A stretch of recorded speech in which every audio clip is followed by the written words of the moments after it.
I don't think that's any different than somebody looking towards a witch to cast a spell on their behalf. Really, yeah. you know, Cast a spell. I don't know, what is it called? No, I mean, you're right. Basically, vernacular. Yeah. No, I'm just processing that this is happening on Etsy through the guise of entertainment. I'm just mad I didn't have this idea. Like, this is one of those ideas. You're like, why didn't I think of there's that? still time, Andrew, to build your witchy empire. Welcome to Millennial, the home of pretend adulting and real talk. I'm Andrew. I'm Laura. And I'm Pamela. Rabbit, y'all, but maybe not so much good luck for the left this week, right, Laura? I mean, who the fuck knows? I don't think it's a good week for the left ever right now. But on the day of this recording, the Senate has, and I just did that thing where I looked off camera and talked off mic that Andrew was just telling me about before we started. The Laura tick. The Laura tick. I'm going to start trying to keep myself pointed forward. You're going to hate today. You're going to realize how often you do it. You're going to be like, oh my God. I know. Yeah, I have a complex now. Thank you for that. But anyway, the Senate passed its version of the big bullshit bill, as I've been calling it. And I know that probably a lot of people who listen to this show, watch us on YouTube, have probably been following some of the bigger headlines coming out of this. But just to kind of give a really quick and dirty summary of where we are. So Vice President J.D. Vance really doing the only thing that vice presidents ever really get to do. He broke a tie in the Senate today. So it was a 50-50 tie between mostly Democrats and Republicans, although there were 3 Republicans, Collins, Tillis, and Paul, who voted against Trump's big, beautiful bill because they all argued that it would explode the national debt, and it definitely will.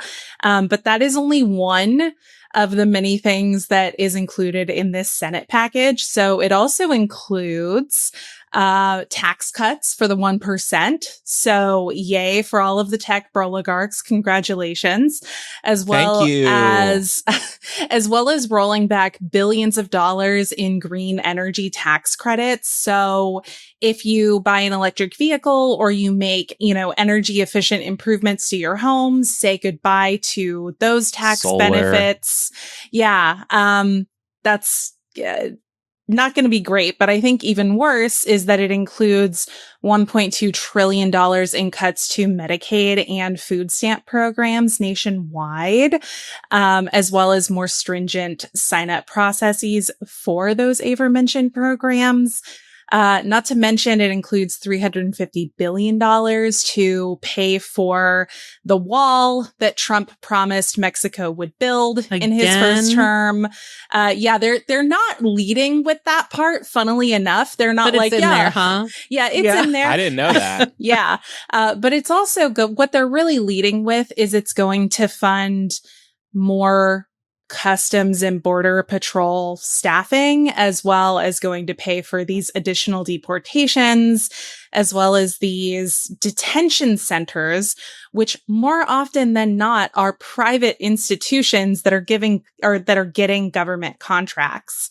So they're really just doubling down on the shitty, heinous stuff that they've done in the past 6 months. Alligator Alcatraz.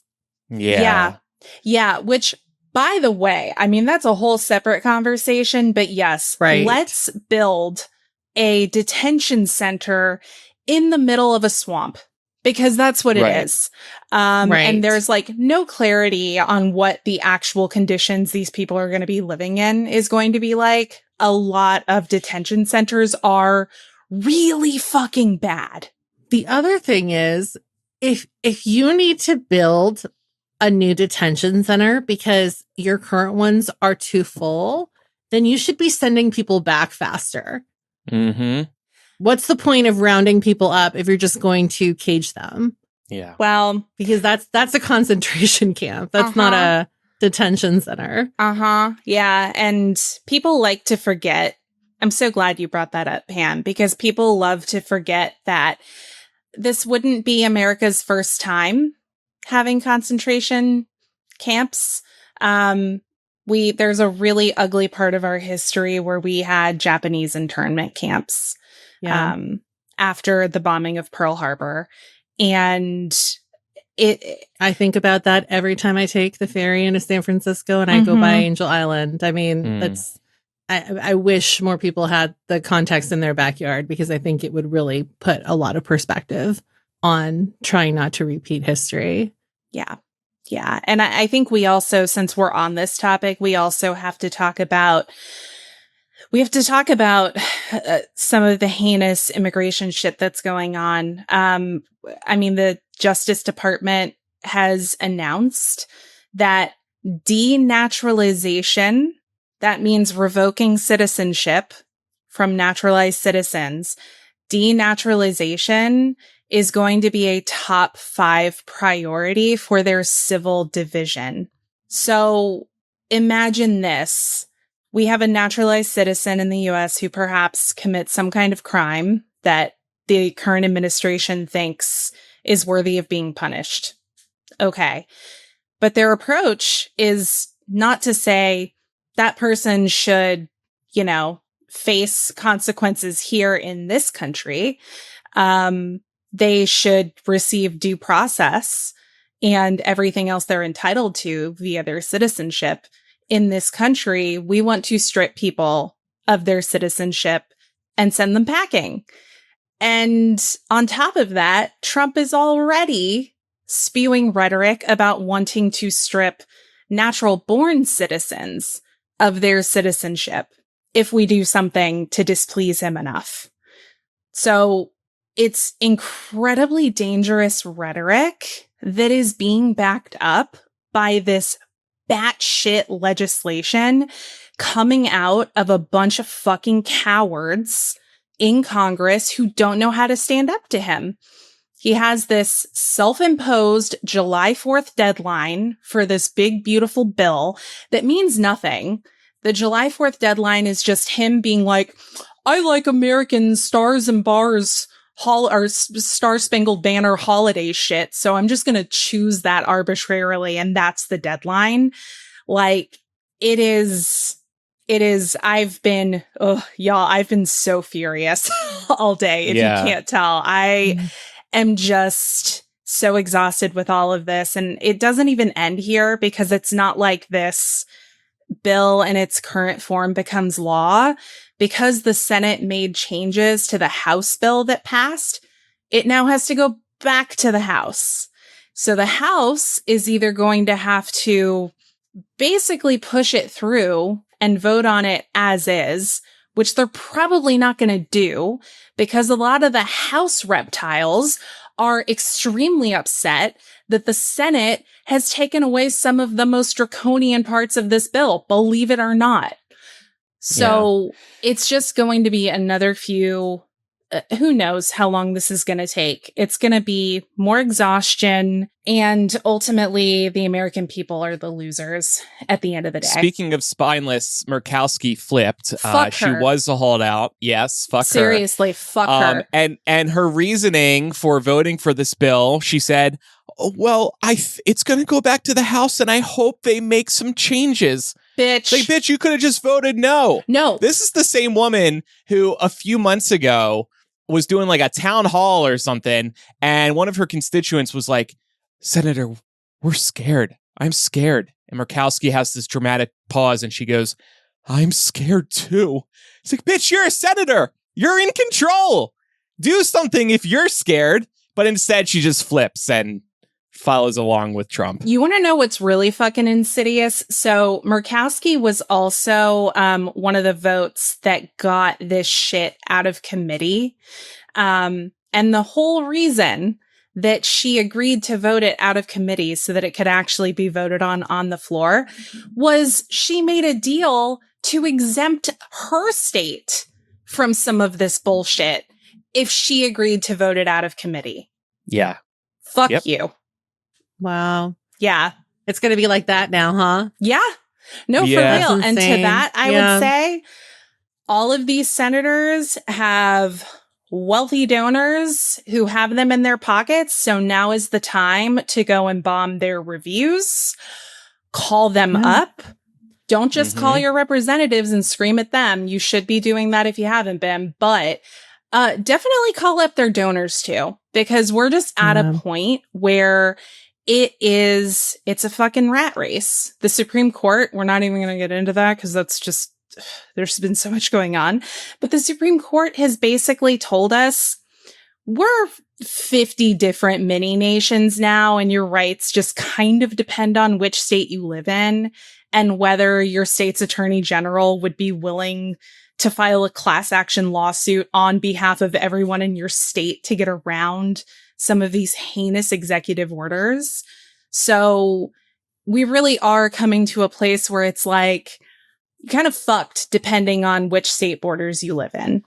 Yeah, I mean, I know that we don't have time to talk about everything, but I know there are Medicaid cuts coming along with this as well. Yep. So good luck to you if you live in a red state and you voted for this administration to go in and you have Medicaid and you thought that that wasn't going to be touched, because you got a big shitstorm coming. And I feel sorry for you, except I don't, because you voted for it. So no, for real, play shitty games, get shitty results. To all the people crying that the chickens are coming home to roost now, because people are, to Pam's point, I don't feel sorry for you. I feel sorry for all of the people who are getting hurt because of the decision you made.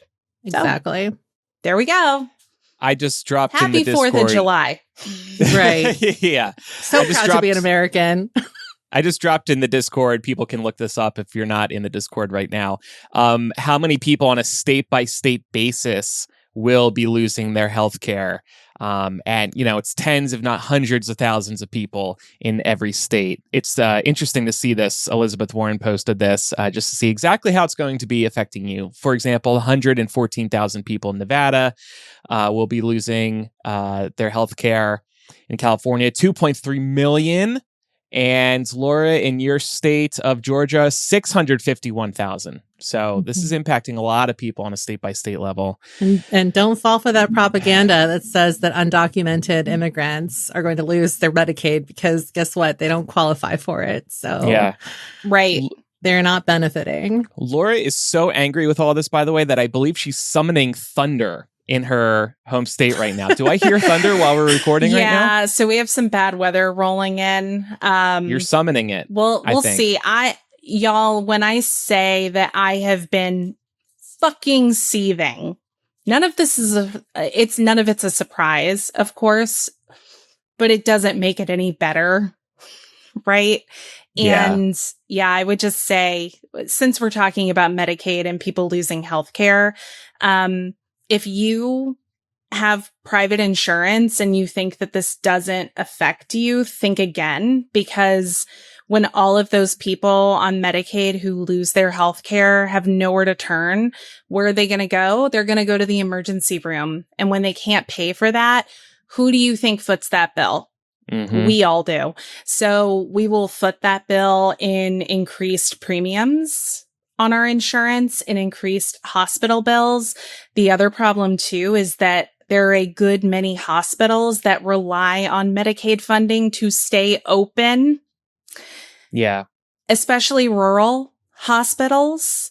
So yeah, if you are not a current Medicaid recipient, don't get it twisted. This is going to hurt you too.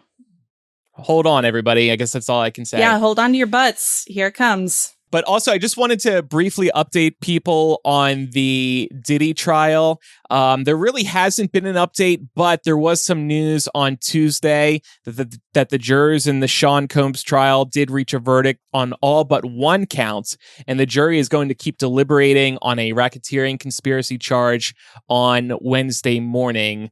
Just wanted to bring this up because we are recording Tuesday. Presumably, there's going to be a ruling by, I guess, maybe the end of the week. So just wanted to keep everybody updated on that, especially because we have spoken about it in recent weeks.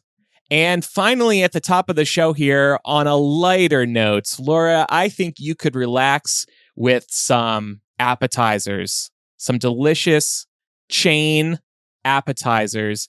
You introduced a segment on the show a few weeks ago that you were calling insane recession indicators. Mm-hmm. This is a delicious insane recession indicator. Buffalo Wild Wings has just introduced a promo, bottomless appetizers, $9.99 for up to 4 people, meaning each person in your party is paying $2.50 for these bottomless appetizers. We're talking mozzarella sticks, fried pickles, queso, onion rings, chips and salsa, you pick. So that's a big one. And honestly, very tempting. I don't typically go to B-dubs, but I'm thinking about it now. Do you remember when chips and salsa used to be free? Mm-hmm. In a lot of places, that's an it's insane still recession indicator. Yeah, with the right restaurant, you can still find that, but it is disappointing when it's not. Yeah, that's a good deal, right? $2.50 bottomless apps. That's what we call a loss Plus leader. tip. Yeah. Make sure to tip your waiters and be, nice, because I'm sure they're going to get a lot of extra foot traffic. Yeah. Is there any limits or restrictions on this? Like, surely you can't sit there for an unlimited amount of time. I'm just looking at the fine print. It says prices may be higher in Alaska, California, Hawaii, New York, Oregon, and Washington. Oh, someone tell Lisa Murkowski so she can reach out to B-dubs and be like, not my state. Dine-in only, tip and tax extra. Right. So no, other than that, and it's not a loss only leader, at the right? bar, because that no, sometimes it seems to be restaurant wide. I'll go and test this tonight. See how it okay. goes. Do. Let us know when they kick you out. Put a timer on. That might be a good TikTok video, right?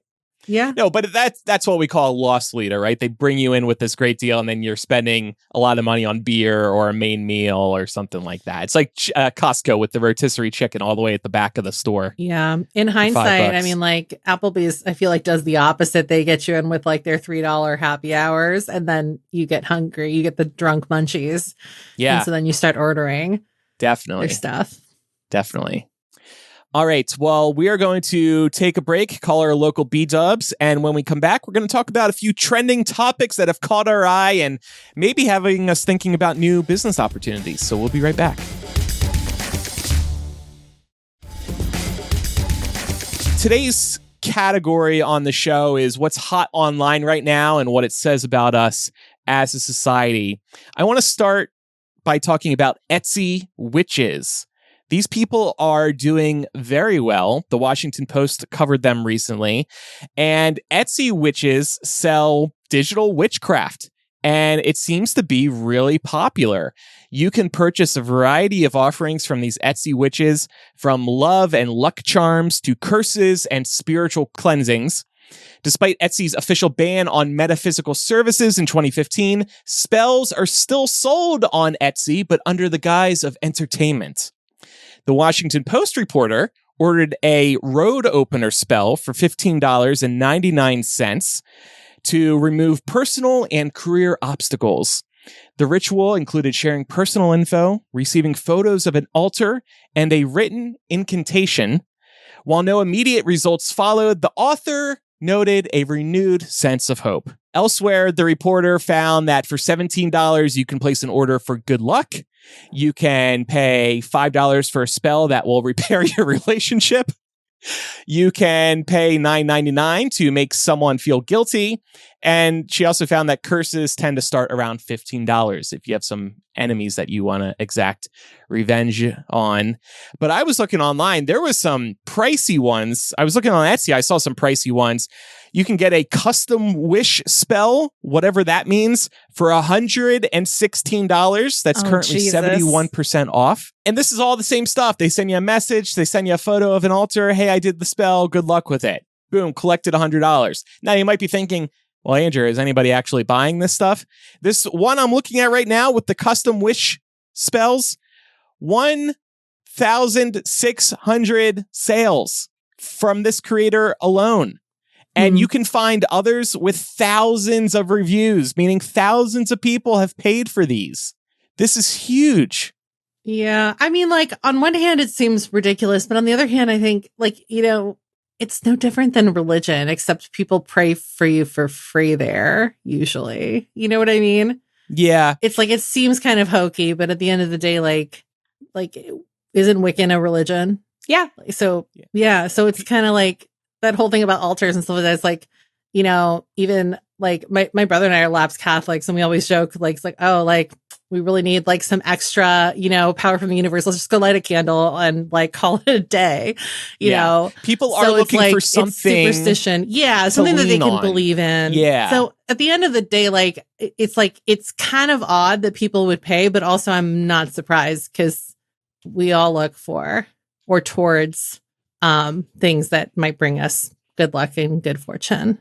Yeah, and our generation and Gen Xers and maybe to some extent Gen Z, we grew up on pop culture icons like The Craft and Charmed, and then, of course, Harry Potter, Buffy, Wicked, Practical Magic, Sabrina the Teenage Witch. We were charmed by all these magical, pun not intended, shows. The Washington Post also raises the point, and I think, Pam, to your point, that people are really about the emotional grounding that these services provide. Much like journaling or vision boards, spells function as tools for intention setting and coping during difficult times. And for many, it's less about supernatural outcomes and more about reclaiming agency, hope, and personal ritual in this chaotic world. But I part of me feels like people are setting out to scam people, right? You're taking advantage of people. Yeah. Because you can also you can set an intention on your own. You don't need somebody to do it for you. Right. But I guess if you really believe in this, you're looking for somebody that is maybe the idea is that they have more experience. And so their intention would be more powerful if they said it on your behalf. They have lots of reviews, so they must be powerful. But my whole thing is if I'm not in the room to see what's going on, then why would I trust that that person isn't just sending that same photo to every single person? That's exactly what I'm thinking they're doing. So is this something that either of you would purchase? No.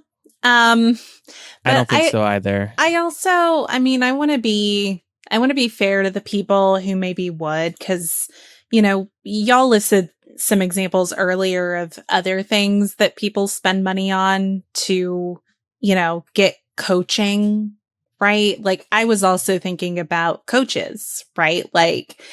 There are a lot of people online who they're kind of in the middle. They're not social media influencers, but they're not therapists. But there are people who are trained coaches, and people pay hundreds of dollars to talk to a coach for a session, right? So like a life coach type of thing. Yeah, exactly. And what if you can't afford that, or you can't afford it long term? I could see someone who maybe only has a certain amount of money to spend feeling especially if they're more spiritual, I could see them trying something like this. Yeah, that's a good point. I see it like a donation. I'm just, again, thinking about this from a religious standpoint, because at the end of the day, it's really, it comes down to your belief, right? Mm-hmm. It's when my grandma was alive, she would rather go spend $3 on a candle from a nun so she could go light it and set her intention. I don't think that's any different than somebody looking towards a witch to cast a spell on their behalf. Really, Yeah. Cast a spell. I guess I'm called? No, I mean, you're right, basically. Vernacular. Yeah. No, I'm just processing that this is happening on Etsy through the guise of entertainment. I'm just mad I didn't have this idea. This is one of those ideas. There's still time, Andrew, to build your witchy empire. It's too crowded. The Etsy marketplace, I think, is too crowded at this point. Sure, I could go open a fortune teller shop down the street, but that, there's a lot of expenses involved. I got to buy a shop. I got to buy the crystal ball, all of that.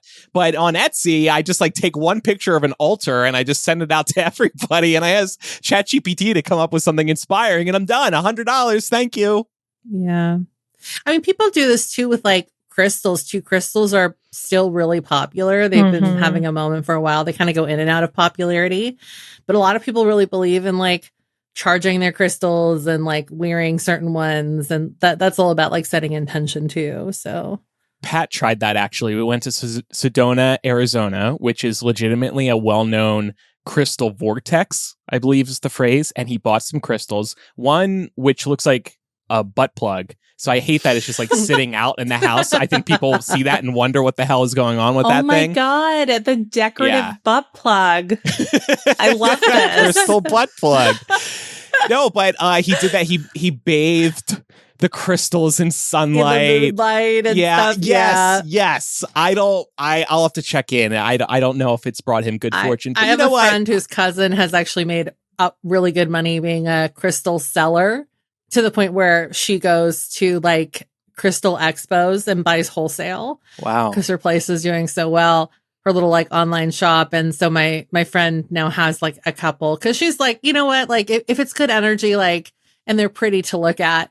But every once in a while, she's like, I guess I should charge these, because if not, nothing's happening. Like their batteries. I'm just like, you go do that. I don't know what that really means, but I guess go sit them out in the moon and under the full moon or whatever it is you do.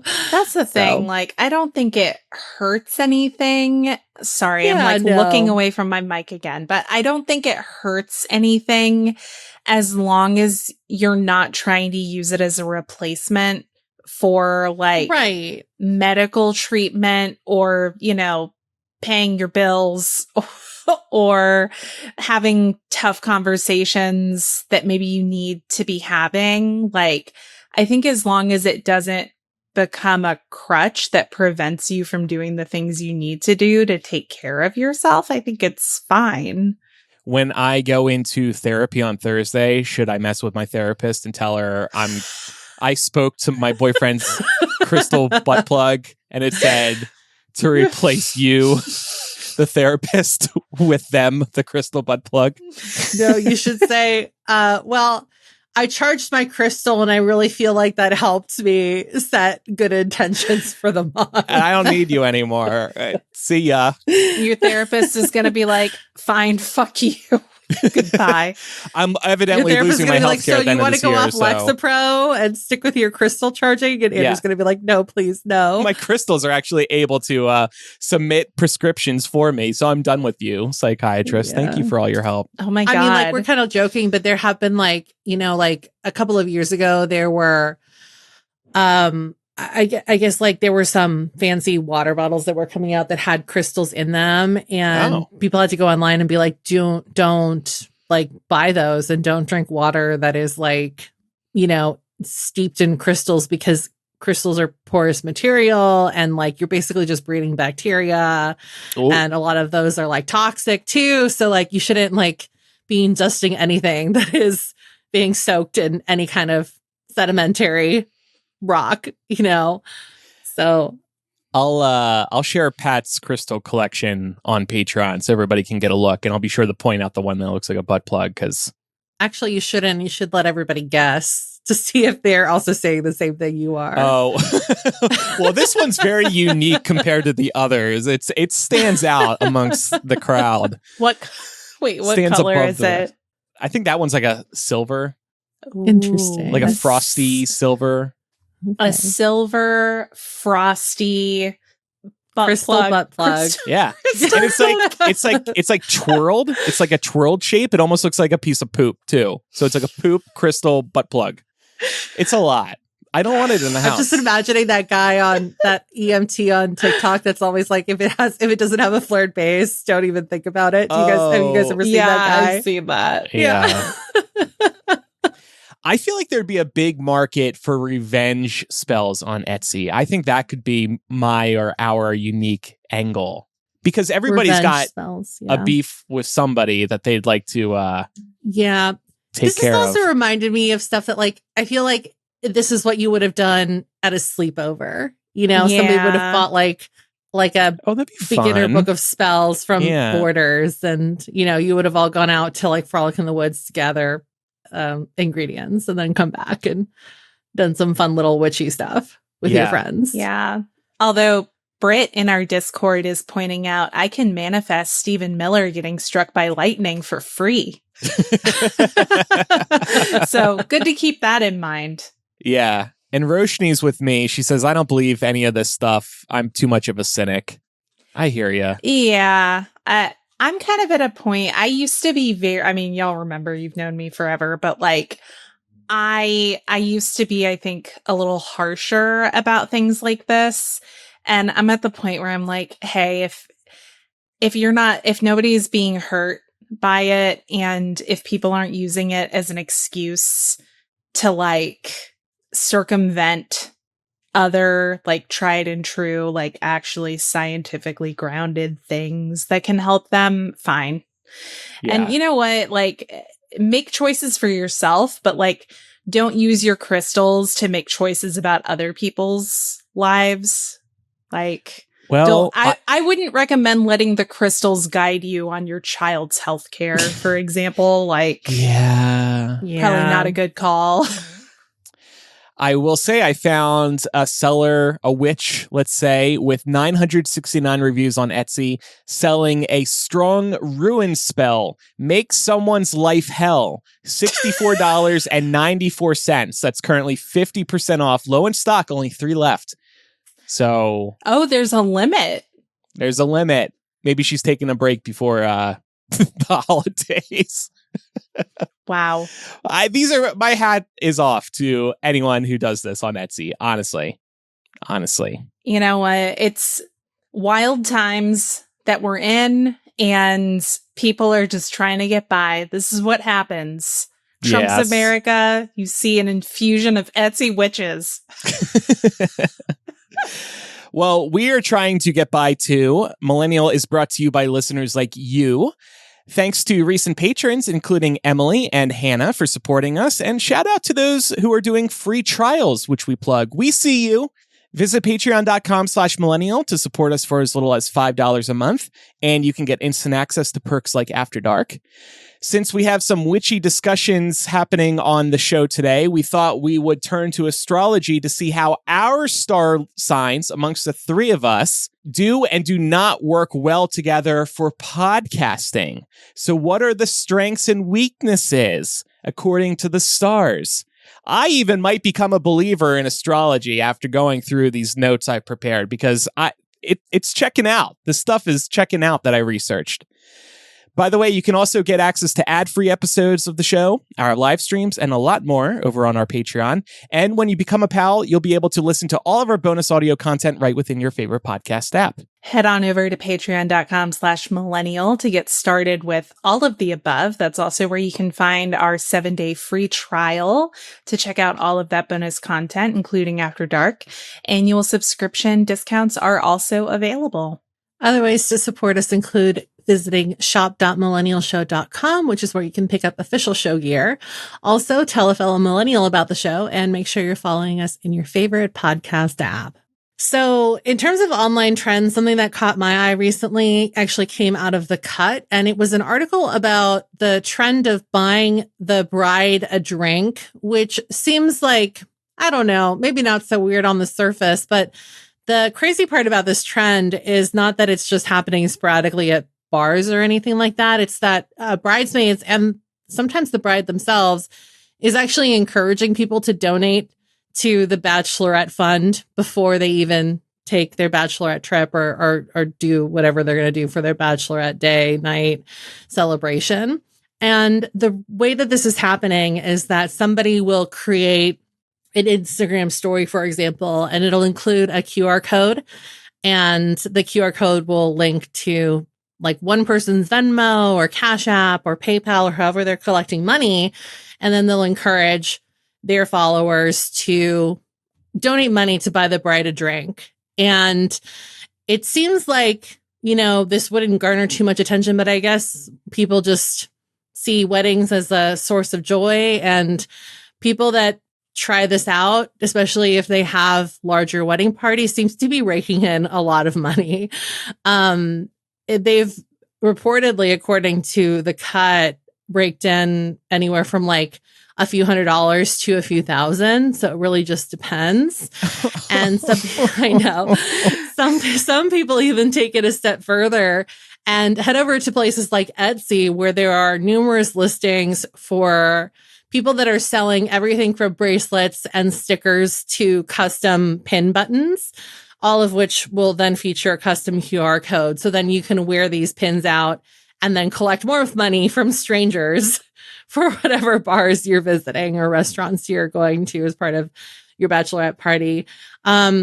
It's interesting to me because on one hand, you know, anybody that's been a part of a wedding in any way or has gone to a bachelorette party, especially if it's like an excursion type of bachelorette party or bachelor party, you'll know that the price for these things can rack up really fast, even if it's just like going locally, you know, like spending the night, say, at a nice spa hotel in your area. Like it's just like the price racks up a lot. And so a lot of people that are buying into this trend are saying that it's really helpful because usually what will happen is that they will take all of the money that everybody donated to the cause and they'll just disperse it amongst the entire bridal party or everybody that's going. And then it knocks off money off the bottom line of whatever everybody would have paid to like go and have fun. But it is kind of crazy that, you know, this is taking off to the point where people are writing articles about it. So, yeah. I've seen a lot of these QR codes, not in terms of the bachelorette parties, but buying a grad a drink. Like I'll see that on the back of a car and it's a QR code, or they'll just put their Venmo handle on their car. And it's fun. You know, I get it. I sometimes look at these though, and I wonder if the person is actually a recent grad or a bachelorette or celebrating a birthday. Because if you're writing it on the car and your car is parked at the Trader Joe's, which is where I most recently saw one of these QR codes, I can't verify the age of the person in the car. So I'm like, you're basically putting a free ad around town and hoping maybe one or two people a day drop you $5. I haven't done it yet. I would, just for fun, I guess. Just to see how much you can get?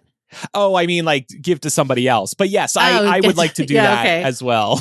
Buy a podcaster a drink. No, Andrew, I think what you do is you advertise your witchy services. Like, you are a traveling Venmo witch. Traveling Venmo witch. Here I go to Trader Joe's to buy ingredients for my cauldron. Yeah. And then it could be like, here's the QR code, send me $5 and I'll cast the spell from my vehicle that curses your greatest enemy. So, Andrew, you already brought up the idea that, like, you don't think all these people are being truthful. But I guess, like, my main question is, like, if somebody asked us to do this for, like, a group event, would we actually post to our social media profiles, or would we feel like this is going too far? Too far. Does it feel cheap? A little bit. So here's the thing. First of all, as y'all know, I'm basically like MIA on social. I have profiles, but I almost never post anymore.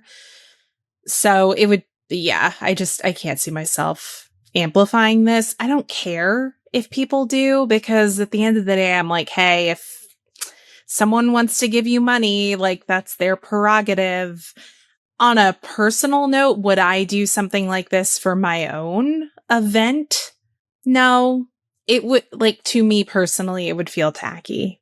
If you're asking for people for money this way, I don't think you should be doing the event or doing something that's more affordable. The grad part aside, if it's for like a 21st birthday, a bridal anything or groom anything, you're basically just like funding like a drunk night out with friends, right? At the end of the day. But like, you should be able to, you know, after a certain age, be able to fund a night of frivolity for you and your friends. You know what I mean? Yeah. Like, everybody should be able to just like pay their own way. I do agree that like the excursion or destination, any kind of like destination wedding excursion stuff like that is kind of getting out of hand. But that's like a completely different topic. Yeah. I think this is maybe it speaks more to like your personal preference for how much money should be spent on these things in general. I feel like particularly in this country, we have a bad habit of overspending on like milestone life events, like graduations, like weddings, whatever. And we spend a lot of money that really doesn't need to be spent to commemorate the occasion. And I'm not going to shame anybody for spending what they feel like they need to spend to like have the day or the event that they want to have. But I think the fact that it's becoming so commonplace to do this does speak to the fact that maybe as Americans, we are living outside our means in this regard. And I don't say that to say that there's no amount of this that's appropriate. Like, I've definitely experienced like seeing a bachelorette party out and about and they're just bar hopping, and maybe somebody at the bar who just wants to be friendly and congratulate them is like, oh, bridal party, let me buy y'all a round of shots. Like, zero pressure. Yeah, there's nothing wrong with that. So I think it is nice to kind of like welcome the generosity of strangers, especially for something that, should only happen once in your life. Mm-hmm. But it's a matter of degrees, right? Yeah. I think if it happens spontaneously like that out at a bar, like I still remember going out and turning 21 and there were strangers that bought us drinks. And as long as the big thing is as long as it's coming straight from the bartender, right? So that you know that it's like safe. But I think that that's a nice gesture, but it shouldn't be like expected. It feels like when you're shilling or you're basically like peddling this idea way in advance, it feels more like a fundraiser. It's like a GoFundMe. Yeah. And not like an act of kindness. It doesn't feel as much like an act of kindness because you're prompting somebody to do it. It's not just happening right out of the goodness of their heart in the moment. And it's way more exciting and fun the latter way, where somebody does do it randomly, unexpectedly out of the goodness of their heart because they think it'd be fun to buy the bachelorette party a round of shots. Yeah, exactly. Elizabeth in the Discord is also saying there are those online buy me a coffee things I've seen creators post on their own page.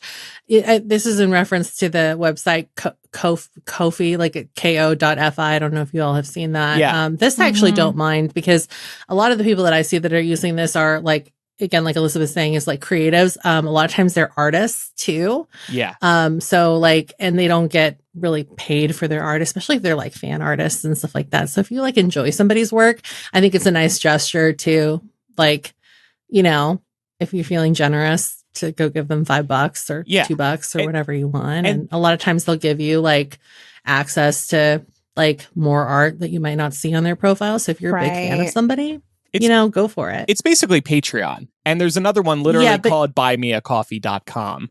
Yeah. But it could be like a one-time thing, kind of like the tip jar that Twitter had for a minute. I don't think they have that anymore, but yeah. I think YouTube might have it. I don't know. That different platforms have different things, but yeah. But the thing with, let's say, buying an artist or a creator a coffee is that artists are typically poor, so they really need that money. Whereas a bachelorette party, maybe a grad, whoever else, like they might not really truly need the money. It makes sense to support independent creators, artists, because you're funding their work so they can spend more time building their passion. Whereas with the bachelorette party, you're just paying for the girls to have an extra drink. It doesn't feel as meaningful and purposeful.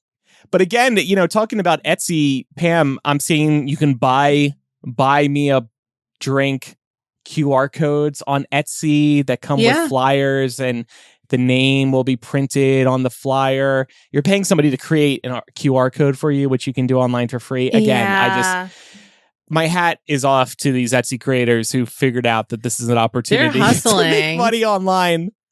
Yeah. Y'all, I'm pretty sure ChatGPT can make a QR code for you, or at the very least help you figure out how to get one. Like, there's online it's tools. A button on Venmo. Yeah. It's just, don't pay for that. Listeners, if you have any stories concerning QR codes and sending money to random ones you see out on the street, let us know. We'd be curious. And maybe I'll test this and see if I can get any action on the QR code on the bumper of my car.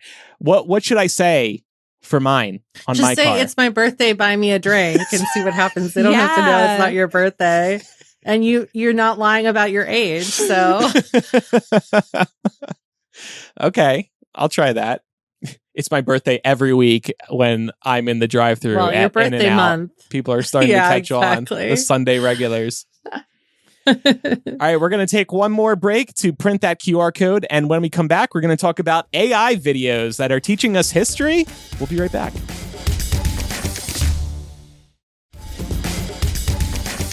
AI seems to just be an ever-present theme, like everywhere and with everything we talk about nowadays, but you've probably seen, if you're on TikTok or Reels or anything like that, you've probably noticed these historical POV videos showing up. These are AI generated people navigating certain historical events over time, and they're really intended, I think, if you were to ask the creators of these videos, they're intended to give you a sense of time and place, and to feel sort of connected to the events of the time. But what I will say is very funny about some of these AI generated videos is they're kind of blending 2025 influencer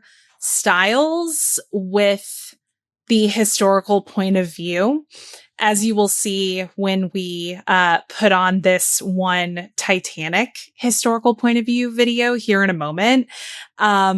It is funny, but also concerning, I think is the best way to describe it. Yeah, the guy is wearing a smartwatch. He has aviator sunglasses. His hair is spiked. He's wearing like a collegiate sort of jacket. He looks like he's out of 2020, not 1912, as he pretends to be in. It's freaking goody, internet. It's Bryler, and my rich daddy just bought us first-class tickets to board the Titanic. I've heard this ship is indestructible. Let's sail, baby. Update, guys. Apparently the captain said something about an iceberg warning or something like that. I don't know. I was busy talking to the Huz, so I'm not completely sure. I'm here with the captain's daughter right now. She told me that he said we're cooked. And I'm not going to lie, there's an iceberg up ahead that keeps getting bigger and bigger. GG? Holy fucking shit, we just hit an iceberg! I think we actually are cooked, guys. Who the hell said this ship was indestructible? What the hell is even that? Guys, I don't know what to do right now. To be honest, this is some fire content, but not gonna lie, I'm shitting my pants right now. Okay, so apparently the captain's like only letting women and kids off first. I told them I was a she/her and they still wouldn't let me. Like, sorry I didn't bring a toddler with me. What's up, guys? We're out here on this lifeboat. Had to shove this lady out of the way to get on here. But it is kind of cramped. I might just jump off. Yo, update. I'm in the ocean now. Low-key freezing. If I die, just like and follow. Oh Yo, my God. update. I'm in the ocean, low-key freezing right now. Like and follow. I told them I was a she/her. They still didn't let me on. Sorry, I didn't bring a toddler with me. No. I mean, so I had not watched one of those videos yet in full. And I mean, technically, it is really impressive where AI is at. I'm not going to waste time generating these videos myself. I feel a little guilty about the environmental impact, especially when it comes to heavy duty stuff like that. But oh my goodness, it's impressive. But is that educational? No. No, it's not. And historians, there are a couple of other examples that we can pull from if we have time and we want to react to them. But historians are definitely raising concerns about AI generated historical videos and kind of the misinformation that they can create in society because they look so convincing. So actually a couple of creators behind a couple of really popular POV TikToks, POV Lab and Time Traveler POV are the accounts on TikTok, actually said this to the BBC, who interviewed them about this. One of them said that he creates these videos as an idea of seeing the past through a first-person perspective, feeling like a unique way to bring history to life. And another creator from Norway said that he thinks his videos are teaching people about cool parts of history and helping them learn something new. However, there are obvious concerns and some pros and cons that come with this. I think, a really big pro to something like this is that it can make traditionally dry subject matter more accessible for general populations. I'm thinking about, and maybe this is a hot take, but I'm thinking about like Hamilton, for example, the musical, like colonial America. I mean, if you're learning about the American Revolution, depending on who's teaching it, it can be very, very dry. And is Hamilton 100% historically accurate? No. But does it capture some of the important themes that came out of that period of time and encourage you to think critically about them? Yes. However, I think one of the cons here is how quickly and easily something like this can be disseminated to people for free, right? And we live in an age where perception is reality. And when people see something that looks real online, they're just going to jump to the assumption that it is without checking. Well, the other thing too is that there are also creators that like will break down historical facts and stuff like that in terms that are much easier for, say, like Gen Z, Gen Alpha to understand. Right. And they make it really humorous and stuff like that. And I can't remember the girl's handle. I'm thinking about this one girl. She's British, and she usually does like a lot of her content is like steeped in like affairs or like sex and stuff like that. And like in terms of like history. So she'll talk about like, you know, the wives of King Henry VIII or Marie Antoinette and things like that. And she does it in a way that's like super humorous, and she uses current language. And it's too bad that like, I guess like the attention span has gotten so short that we can't enjoy somebody just like speaking about history in modern verbiage. And we need like something like this AI video, which is clearly a joke, you know, and not as informative. Yeah. And that's the thing. I think with a lot of these, while I do think the first person perspective, they're doing like the selfie filming in the video, that angle actually I find kind of cool in the context of the Titanic sinking or the American Revolution or Pompeii. But I think they set out to make these events a joke because of the verbiage they're using and what they're wearing. Mm-hmm. And I met the captain's girlfriend or wife or whatever. Like, right. Yeah. Well, and I think some of that too is going to depend on the prompts that they're giving AI to create these videos. And, you know, I think a tool like this could actually be really good in the hands of historians, or at least with historical fact checkers, to make sure, hey, this is relatively accurate. Like I'm thinking about, for example, again, one of the best history classes I ever took in college was a class where we played one of those reacting to the past games. I don't know if either of you have ever played one of these, but they're basically, I mean, they're just like guidebooks. It reminds me of like a manual for playing D&D maybe. And, you know, as a class, you get cast in the roles of historical characters. And part of the assignment is to, you know, not act out events or anything like that, but to sort of place yourself in the shoes of the person that you are sort of portraying, and to negotiate with one another if you're like in a congressional situation, or to like game plan with one another if you are, you know, sort of reenacting the events of like a war council. And is what comes out of that historically accurate? No, but it does put you in a place where you're having to kind of like mentally grapple with the decisions that were made in the past.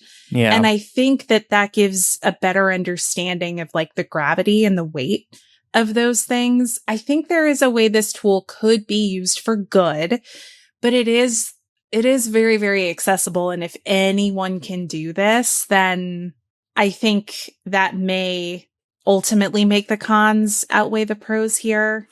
I also think this could spark interest in reading up on the actual history on these events. Yeah. Wow, were people actually freezing in the ocean when the Titanic sank? Like, you have to think there's younger generations who haven't seen Titanic the movie, who haven't learned about the Titanic yet, who might be genuinely surprised by that, and then they'll go looking. Or you think about Hamilton, you mentioned earlier, Laura, maybe people it'll inspire them to go back and learn about the founding fathers. Or Pam, I think you've read this book, The Song of Achilles. very popular. Oh yeah, LGBTQ love that book. It could, and Circe as well, same author. Yeah, it could spark people's interests in Greek mythology and the Trojan War. Like there's opportunities here. I think I agree. Yeah, and I was just gonna say, like, I think that, like, you know, like, we also, like, grew up with our own versions of these things. Like, I was a really big fan. I don't know if, Laura, you ever tapped into this, but I was a huge fan of the Dear America Diaries and the Royal Diaries. Oh, yeah. I went through, like, a huge phase with that. But technically, those are fiction, right? Like, they're steeped in some fact, but they shelve them as fiction because that's what they are. But the idea is that you get submersed in a story, similar to, like, playing the Oregon Trail, right? And then that sparks your interest in reading up more about what might have happened to real people that lived those experiences. It's the same with like American Girl dolls, at least like all of them really, but like the core classic collection of American Girl dolls. And I know that the people behind those books and extended stories, they make it a point to do their research so that it's as factual as possible. So it's not like those teaching tools didn't exist to inspire young people to get interested, to Andrew's point. But it's just that, you know, sometimes it feels like that stuff should be left up to somebody with like a bit more credibility than maybe just anybody that could go into AI and be like, I'm just going to make a funny video about the Titanic. Right. Historians are definitely pointing out the inaccuracies of a lot of these videos. And I do think it's a point well taken. So there is this historian and archaeologist. Her name is Dr. Hannah Platts. She has had some criticism of a particular viral point of view of the eruption of Pompeii, in which she's criticizing the order of events, right? Like the eruption of Mount Vesuvius did not immediately go to like rivers of lava or anything like that, like some of these videos might have you believe. At the same time, I think it might kind of miss the point for historians to get tied up in, well, these factual details aren't accurate, because I think there are larger inaccuracies that are more damaging than like the order of events. Another historian called out there was like a plague era, like Middle Ages POV with a plague doctor. And this historian was like, oh, the buildings were all wrong and the windows were made of the wrong material. And it's like, yes, that's true. But wouldn't you argue that there are like larger repercussions for inaccuracy than like construction standards of the 12th century? This is also the TikTok era where we don't have time to portray the whole story. We need to get to the highlights really quick. You got like 5 seconds to convince people to keep watching the video and then they're out. It almost kind of feels like maybe the like, and it sounds so simple, maybe the solution is that like there's a little disclaimer there that says like this is just for fun. It's mostly steeped in fiction. Yeah. Well, and Elizabeth in the Discord is reminding us that media literacy is so important. And when anybody's watching these videos, they need to come armed with a media literacy skill set to know what to look out for. I think I would watch any of these videos that just happen to show up in my TikTok feed with a huge grain of salt. They are purely for entertainment purposes. Nobody should be looking at these and assuming they're getting anything factual out of them. We're also in this age of AI slop. John Oliver did a piece on this a couple weeks ago. I don't know if you two have been seeing more of this crap in TikTok and Instagram Reels.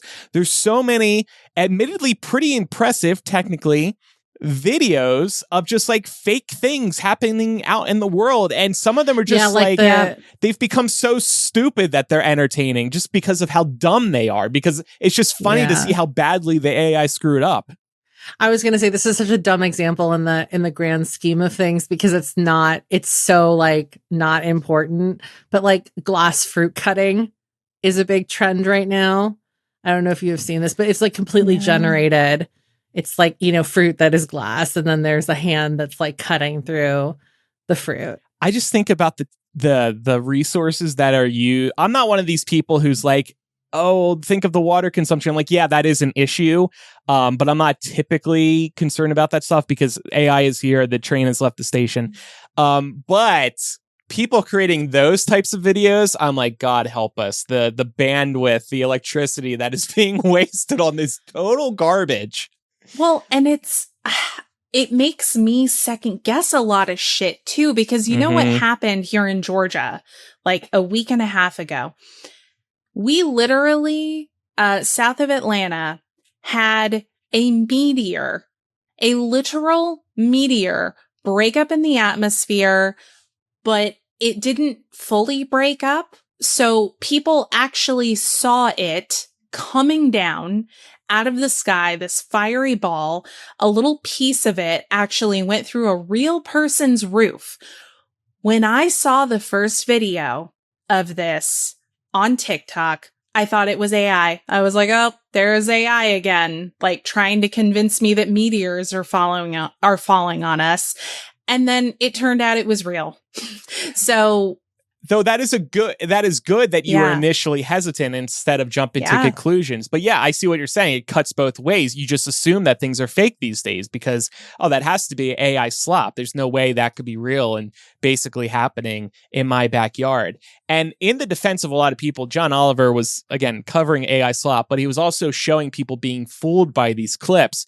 When you look at these clips on your phone, a small screen, it becomes harder to tell what's real and what's not because you're looking at a smaller picture. It's easier to laugh at these people when you're watching it on HBO streaming in 4K on your 75-inch TV. It's easier to tell what's AI slop. But when you're just looking at it on your 6-inch phone, and we know older generations, not the best eyesight, they're going to get fooled. I get it. But it's just like the social media networks have to crack down. It's their fault. There needs to be way better AI labeling going on. A lot of it's opt-in right now. I think it just needs to be forced. But then that's a double-edged sword too, because then there's a lot of false positives that come up. Yeah, but the tech oligarchs don't want to regulate AI. Mm-hmm. Right? Because they have an interest in it. Yep. They want unfettered access to do whatever they want with it, so they can make as much money as they want. And when you're being fooled by AI on their platforms, you're spending more time on their platforms, which they and their advertisers love. Totally. And I mean, we brought this up ahead of the last election too. I mean, it has major consequences for present day history too, and people's interpretation of what's real and what isn't.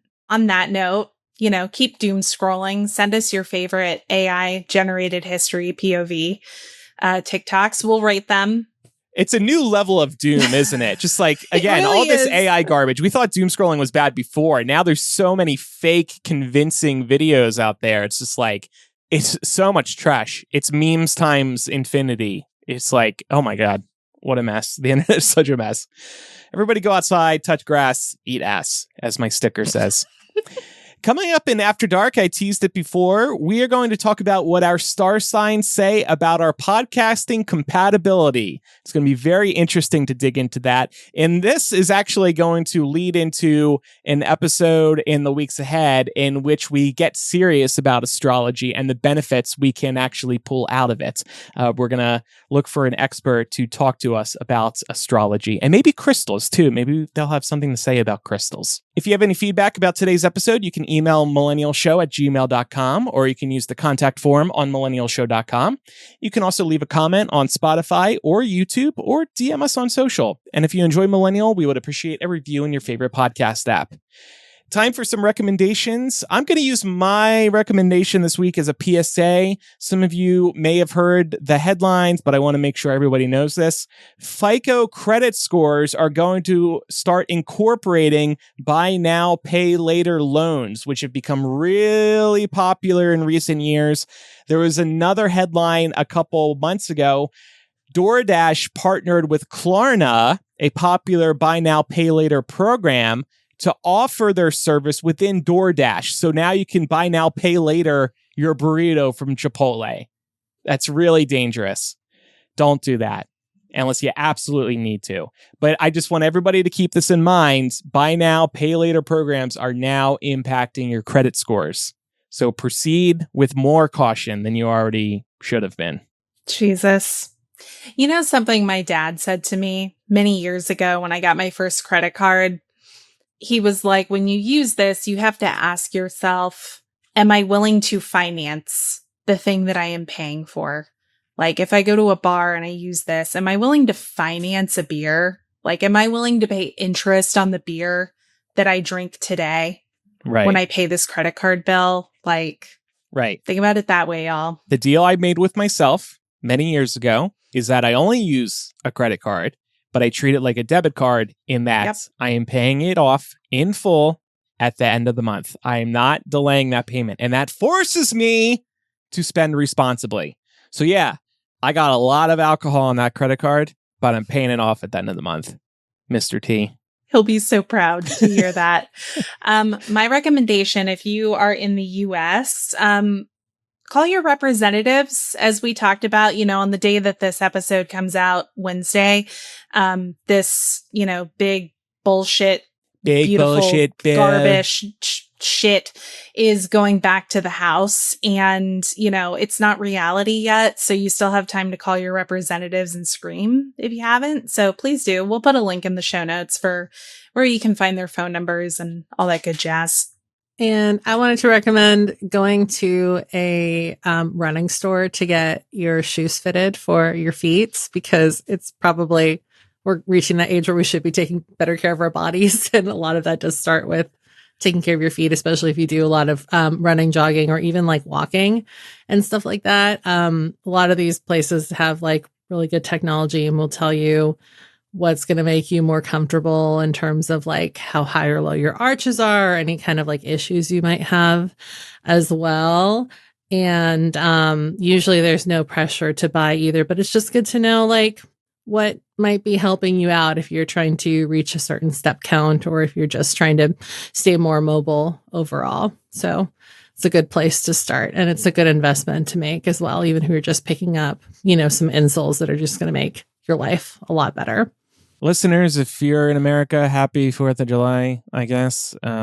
We will see you next week because we took off last week.